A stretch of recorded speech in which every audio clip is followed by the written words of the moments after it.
Ashamar Kafune kabajamtoota hordoftoota fi daawwattoota Oromiyaa Global Media kun sagantaa oduu Oromiyaa Global Media ti oduu waliin Anibsaa Gadaati. Dura dursuun hangafoota oduu. Qondaalonni olaanoon USA fi gamtaa Awurooppaa yaa'ii G7 dursuun dhimma Tigraay irratti mari'ataniiru. Miseensi Koongirensii USA Ilham Umar gochi USA fi Israa'el kan Hamaas fi Taalibaanii wal fakkaata jechuun erga dubbattee booda miseensonni muraasni komeeshee irratti kaasuun beekameera. Chaayinaan gocha dhimma keessoo Itoophiyaa keessa seenuun morma jetteetti. Hawaasni Oromoo Ameerikaa magaalaa Washington DC'tti hiriira mootummaa Itoophiyaa mormuu fi tarkaanfii hawaasa idil-addunyaa deeggaruu geggeessaniiru. Kabajamtoota hordoftoota fi daawwattoota Oromiyaa Global Media Channel keenya subscribe gochuun odeeffannoo waayitaawwan akka isin bira ga'u gochuu dandeettu. Amma oduu bal'inaan. Qondaalonni olaanoon USA fi gamtaa Awurooppaa yaa'ii G7 dursuun dhimma Tigraay irratti mari'ataniiru. Ambaasaadder Lindaa Toomas haalli deeggarsa namoomaa naannoo Tigraay keessa hawaasa idil-addunyaaf yeroo qormaataa ta'a jedhaniiru. Itoophiyaatti namoonni kumaan lakkaa'aman ajjeefamaniiru yookaan madaa'aniiru yookaan ammoo haala suukanneessaa taheen haleellaa irra gaheera jedhaniiru. Ambaasaaddarittiin hospitaalonni oomisha qonnaa fi bu'uuraalee misoomaa kan ta'an jedhamuun mancaafamanii namoonni miiliyoonaan tilmaamaman qe'ee isaanii dhiisanii baqataniiru. Taatichi gara rakkoo namtolcheetti jijjiirameera jechuun hadheeffatanii dubbataniiru. Manni maree nageenyaa United Nations tarkaanfii fudhachuu dhiisuun isaa fudhatama hin qabu. Dhimma kanaaf dhaqqabu namootni hin barbaanne waan gaafatamaa jiran jedhaniiru. Lubbuun Afrikaanotaas akka gatii maluuf hin kennamneefis dubbachuun cimsanii gaafataniiru. Komishinariin komishinara hooggansa balaa Awurooppaa Yaanis Leencherk yeroo waraanni eegalee jalqabee dhaabbanni isaanii gamtaan Awurooppaa walitti bu'insicha akka dhaabbatuu fi deeggarsi namoomaa akka dhaqqabuuf waamicha gochaa turuu isaanii himaniiru. Itti dabaluunis loltoonni Eertiraa naannicha gadhiisanii akka bahan akeekkachiisaa akka turan himaniiru. Walitti bu'iinsa saba irratti xiyyeeffate tooftaa ajjeechaa namoota nagaa irratti raawwatu haleellaa saala lakkoofsan guddaa fi ajjeechaan julmaa namoota nagaa irratti naannoo Tigraay keessatti raawwateera jedhaniiru. Waggoota 10 darban keessatti mul'ate kan hin beekne garuu hambisuun kan danda'amu rakkoo deeggarsa namoomaa mudachuu akka danda'u Tigraay irraa odeeffannoon bahu agarsiisa jechuun ibsaniiru. Waraanaaf jedhanii namoota nagaa balleessuun yakka guddaa seera idil-addunyaa cabseedha jechuun komishinariin kun ibsee jira. Hawaasni idil-addunyaa irratti xiyyeeffachuu qabna kan jedhan qabxiilee gurguddoo sadiin himaniiru. Kan jalqabaa deeggarsa namoomaa dhaqqabsiisu yoo ta'u kan lammataa namoota nagaa walitti bu'insa kamiyyuu gidduu jiraachuu isaaniiti jedhaniiru. Kan sadaffaa immoo yeroo kamiyyuu caalaa deeggarsa namoomaa dhaqqabsiisuuf kan gargaaru faandiin yookaan deeggarsa maallaqaa gochuun amma jechuun komishinariin kun ibsaniiru. Gamtaa Awurooppaatti komishinariin quunnamtii dhimma alaa kan ta'an juuntaa Erpiliyaan rakkoo Itoophiyaatti mudate baha Afrikaa irrattis dhiibbaa qaba jechuun ibsaniiru. Waraana akka dhaabaniif waamicha taasifnee deebii dhabuu isaatti baay'ee gaddineerra jedhaniiru. Hundi keenya iyyuu tarkaanfii waraanaaf furmaata akka hin finne ni beekna. Dhamaatii keenya dabaluu qabna jechuun dubbataniiru. Tarkaanfiin lama akka fudhatamu hawaasni idil-addunyaa waamicha dhiyeessee jira. Kan jalqabaa qaamota isaan ilaallatu irratti dhiibbaa guddaa gochuu yoo ta'u itti fufuun ammoo warra deeggarsa barbaadaniif dhiyeessuudha jedhaniiru. Bulchiinsa ejensii misooma Ameerikaa USAID irraa Saamtaa Paawuraa ammoo Tigraay keessatti loltoonni Itoophiyaa humna poolisii addaa naannoo Amaaraa fi loltoota Eertiraa waliin ta'uun haleellaa saala akka tooftaa waraanatti fayyadamu miidhaa geessisuu isaanii kan agarsiisu odeeffannoon bahaa jira jedhaniiru. Ministeerri muummee Abiyyi humna ibsaa fi tajaajila bilbilaa addaan kutaniyyuu miidhaa dhaabbilee fayyaa fi kan irra geessisan ni beekna jechuun Saamtaan dubbataniiru. Abiyyi Eertiraa fi Itoophiyaa gidduutti nagaa buusuun badhaasa Noobeelii argataniiru. Haa ta'u malee haleellaa kana yoo hin dhaabsifnee fi loltoota Eertiraa yoo hin baafne seenaa beela Itoophiyaa irra deebiin akka mudatu gochuu geggeessaa yaadataman ta'uu jedhaniiru. Marii gaazexeessitoonni CNN Niimaa Idilberg dursite kana irratti hirmaattonni paaneelichaa naannoo Tigraayitti rakkoo namoomaa mudatee fi loltoota Eertiraa fi Itoophiyaan sarbama mirgoota namoomaa mudate jedhan kaasaniiru. Saamtaa Paawuroo United Nations itti aantuu barreessaa deeggarsa namoomaa fi qindeessa deeggarsa yeroo muddamaa kan ta'an Mark Lowcock yeroo ammaa Tigraay keessa beelli mudatee jira jedhaniiru. Lowcock Integrated Food Security Phase Classification waabeeffachuun akka dubbatanitti namoonni beelaaf saaxilaman kutaa naannoo Tigraay adda addaa keessa jiraachuu ibsaniiru. Integrated Food Security Phase Classification gabaasa baaseen naannoo Tigraay naannolee ollaa jiran Affaarii fi Amaaraa keessatti uummanni miiliyoona 5.5 ta'u hanqina nyaataa guddaaf saaxilamaniiru jechuun gabaaseera. Dhaabbanni kun uummata miiliyoona 5.5 ta'u keessaa 350 kan ta'an sadarkaa beela jedhamu keessatti argamu ibsee jira. Walitti bu'iinsi fi qe'ee isaanirraa buqqa'uun rakkoo kanaaf akka isaan saaxile gabaasichi ibsee jira. Lookokitti dabaluun qaamonni waraanicha keessatti hirmaatan dhiyeessiin deeggarsa namoomaa akka uummata bira hin geenye dhorkamaniiru jechuun ibsee jira. Haleellaa akka deeggarsi namoomaa hin geenye dhorkamu kamuu hin balaaleffanna. Qaama haleellicha raawwatus galmeessinee ni qabna jechuun ibsaniiru. Xumura maricha irrattis gaanfa Afrikaatti ergamaan addaa USA Jeffrey Feltman yaa'ii biyyoota badhaadhinaa G7 har'a UK'tti jalqabu irratti akka hirmaatan himuun dhimmi Itoophiyaa dubbii ijoo tokko ta'e akka irratti mari'atamu himaniiru.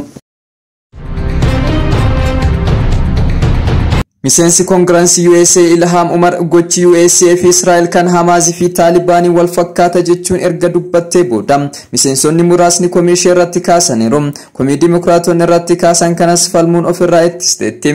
Seera baastonni Jewish ta'an hedduun isaanii Ilham Umar akka jecha ishee kanarratti ibsa gahaa kennitu gaafataniiru. Bakka buutuun Minisootaa kun garuu dubbii qolaa isaaniif deebii afaan isaan qabachiisu kenniteerti.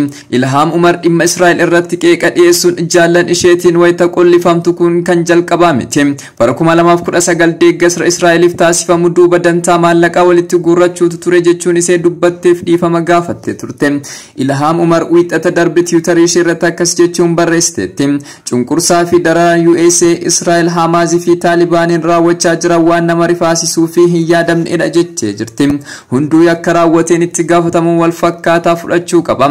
Lammiilee yakkii irratti raawwatame haqa argachuu qaban jechuunis barreessiteetti. Dhimma kana walgahii koree ministeera dhimma alaa biyyattii Antonio Blinken dursan irratti dhiyeessiteetti.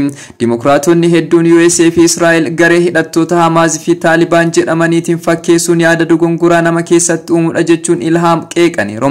Bakka bu'aan New York Jeffrey Nadler biyya dimokiraasiidhaan bultuu fi addunyaa dimokiraateessuuf hojjettu garee gocha shororkeessummaa raawwatuun walitti fiduun maqaa balleessi hamaadha jedhaniiru. Dabaa wal dorgomsiisuun shororkeessummaaf golgaa ta'uudha jecha dhalattuun Somaaliyaa fi dubartii muslimaa jalqabaa miseensi Koongirensii USA kan taate Ilham Umar namoonni ishee irratti wal gurmeessanii hojii qaanessaa hojjetaa akka jiranii fi sababa jibbiinsa islaamaa qabaniif qofa ta'uu himteetti. Gurmuun dubartoota miseensota Koongirensii USA ta'an kanneen Ilham Umar waliin ta'uun jijjiirama bu'uuraa fiduuf onnatan hojjetaa jiran ishee bira dhaabbataniiru. Ilham Umar boodarra yaada ishee wayita ibsitu akkas jetteetti. Ifa gochuudhaaf dubbichi dhimmoota ISIS qabamanii jiran irratti kan xiyyeeffatedha. Guutumatti Hamaas fi Taalibaan USA fi Israa'el waliin dorgomsiisuu miti jetteetti.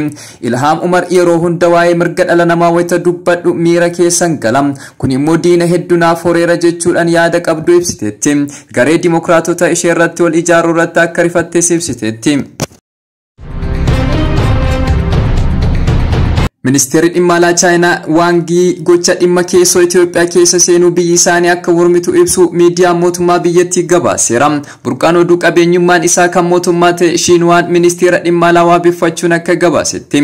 Chaayinaan gocha dhimma keessoo Itoophiyaa keessa seenuu ni mormitu jedhee jira. Ministeerri muummee itti aanaa fi ministeerri dhimma alaa obbo Dammaqaa Mokonnon fuula Tiwiitarii isaan irratti marii ministeera dhimma alaa Chaayinaa waliin bilbilaan taasisaniin dhimma keessoo biyya keenyaa gidduu galtummaa malee hiikuuf dubbanneerra jedhaniiru. Aangoonni kunneen marii taasisaniin birmadummaa waliin akka kabajan akkasumas waliin isaanii ammoo murannoo wal tumsuun walii galuu isaanii obbo Dammaqaan fuula Tiwiitarii isaan irratti barreessaniiru. Ministeerri dhimma alaa Chaayinaa Wang Yi biyyoonni lameen warra waliif tumsanidha jechuu isaanii Shiinwaan gabaaseera. Biyyoonni addunyaa gama lixaa naannoo Tigraay keessatti sarbama mirgoota namummaa raawwatamuusaa, uummanni beelaaf saaxilamuusaa, gargaarsi namummaa haalaan gahaa jiraachuu dhabuu fi rakkoowwan biroo ibsuun mootummaa Itoophiyaa qeequu erga jalqabanii bubbulaniiru. Mootummaan Itoophiyaa qeeqa kana mormuudhaan biyyoonni lixaa dantaa biyya keessaa seenuudhaaf yaalu jechuudhaan balaaleffateera. Ameerikaa fi gamtaan Awurooppaa marii Tigraay ilaallatuun taasisaniin ajjeechaa dirqisiisaa gudeeddii baqattummaa fi saaxilamuu akkasumas bu'uuraalee misoomaa kanneen akka dhaabbilee tajaajila fayyaa irratti gochi mancaasuu raawwatamuu ibsaniiru. Dhaabbata mootummoota gamtoomanii dabalatee dhaabbileen gargaarsa idil addunyaa garagaraas dhimma Tigraay ilaalchisuun akkuma kana yaada wal fakkaataa baasaniiru. Mootummaan Itoophiyaa gama isaatiin gargaarsa namoomaa dhiyaataa akka jiru irra deddeebi'ee ibseera. Dubbi himtuun waajjira ministeera muummee Bileensuyyum ibsa guyyoota muraasa dura kennaniin ejjannoon biyyoonni garagaraa agarsiisan kan kabaja Itoophiyaa hin eegnedha jettee turte. Shiinwaan fuula marsariitii isaa irratti ministeerri dhimma alaa Chaayinaa Itoophiyaan nageenya fi tasgabbii biyya ishee eeggachuuf mirga qabdi jechuun isaanii barreessee jira. Itoophiyaan dhimmoota keessoo ishee adda durummaan yaalii ofii isheetiin hiikkachuu qabdi. Hawaasni addunyaa ammoo fedhii Itoophiyaa kabajuudhaan deeggarsa taasisuu qaba qoqqobbii kaa'ullee hin qabu jechuu isaatiin gabaaseera. Mootummaan Ameerikaa aangoota Itoophiyaa fi Eertiraa miseensota loltootaa fi nageenya humnoota hidhattoota Amaaraa akkasumas miseensota TPLF irratti dhorkaa viizaa kaa'uu isaanii yaadatama. Kanaafuu ammoo akka sababaatti kan dhiyaate waraanni naannoo Tigraay keessatti geggeeffamaa jiru akka dhaabbatuuf loltoonni Eertiraa akka naannicha keessaa bahan dhiyeessii gargaarsa namoomaa akka fooyya'uu fi humni walitti bu'iinsicha keessatti hirmaatan gara mariitti akka dhufan yaaliin taasifame fudhatama dhabuu isaati. Marii bilbila ministeeronni dhimma alaa Itoophiyaa fi Chaayinaa waliin taasisaniin Chaayinaan rakkoo gargaarsa namoomaa naannoo Tigraay keessatti uumameef gargaarsa kennuudhaaf eeyyamamtuudha. Gargaarsi nyaataa marsaa jalqabaas ergameera jechuun Shiinwaan gabaaseera. Obbo Dammaqaan Chaayinaan imaammata dhimma keessoo Itoophiyaa keessa seenuu dhiisuu tarkaanfachiisuu isheetiif galateeffachuu isaanii burqaan oduu kun barreessee jira. Hawaasni Oromoo Ameerikaa magaalaa Washington DC'tti hiriira mootummaa Itoophiyaa mormuu fi tarkaanfii hawaasaa idil addunyaa deeggaruu geggeessaniiru. Hiriirawwan wal fakkaatan Awurooppaa UK'tti magaalaa Londonii fi Neezerlaanditti waajjira mana murtii addunyaa fuulduratti bahaniiru. Hiriira guddicha hawaasa Oromoo Washington DC'n qophaa'e irratti uummanni magaalaalee biroo jiraattus argameera. Hiriirri kun mootummaan Ameerikaa waraana naannoo Tigraay wajjin wal qabatee mootummaa Itoophiyaa irratti dhiibbaa jabaa wayita gochaa jirutti kan geggeeffamedha. Hundeessituu fi hooggantuun Oromoo Legacy Leadership Advocacy Association adde seenaa Jimjimoo kaayyoon hiriira kana lama jetteetti. Inni tokkoffaan adeemsi mootummaan Ameerikaa fi addunyaa dhimma Itoophiyaa ilaalchisee irra jiru sirriidha jechuu fi qabxiin inni lammataa haalli hammaataan Tigraay keessa jiru Oromiyaa keessas akka jiru mul'isuuf jetteetti. Amma dura waggoota hedduuf hawaasni Oromoo rakkoolee sarbama mirgoota namummaa fi siyaasa Itoophiyaa keessa jiru yaaddoo hawaasni idil addunyaa hubate xiyyeeffannoo itti haa kennu jechuun geggeessaa tureera. Adde seenaan amma haalli isa jiru jijjiirama addunyaa haala Itoophiyaa keessa jiru hubateera jedhanii dhiibbaa gahaa ta'e gochuu akka danda'uu fi yaada isaanii cimsuuf hiriirri kun bahameera jedhaniiru. Hidhamtoonni siyaasaa akka Jawaar Mohaammed fa'aa akka hiikaman ajjeechan seeraan alaa Oromiyaa keessatti geggeeffamu akka dhaabbatu. Filannoon biyyaalessaa Oromiyaa keessatti bakka dhaabbileen filannoof dorgoman hin jirretti geggeeffamu sirrii miti jechuun dhageessifamaniiru. Ji'a tokko dura qaamoleen nageenyaa dargaggoo Dambidollootti ajjeefame Amaanu'eel Wandimmoo fi dargaggoota biroo Galgaloo Waaqoo akka fakkeenyatti kaasuun Oromiyaa keessatti rakkoo siyaasaa fi sarbama mirgoota namummaa deemaa jiru akkuma isaan Tigraay addunyaan akka hubatu xiyyeeffannee kaanii jechuun ibsaniiru.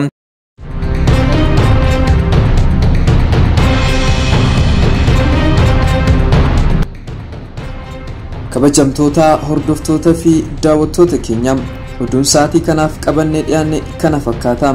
Sagantaa Oromiyaa Global Media Afaan wajjin turtii gaarii.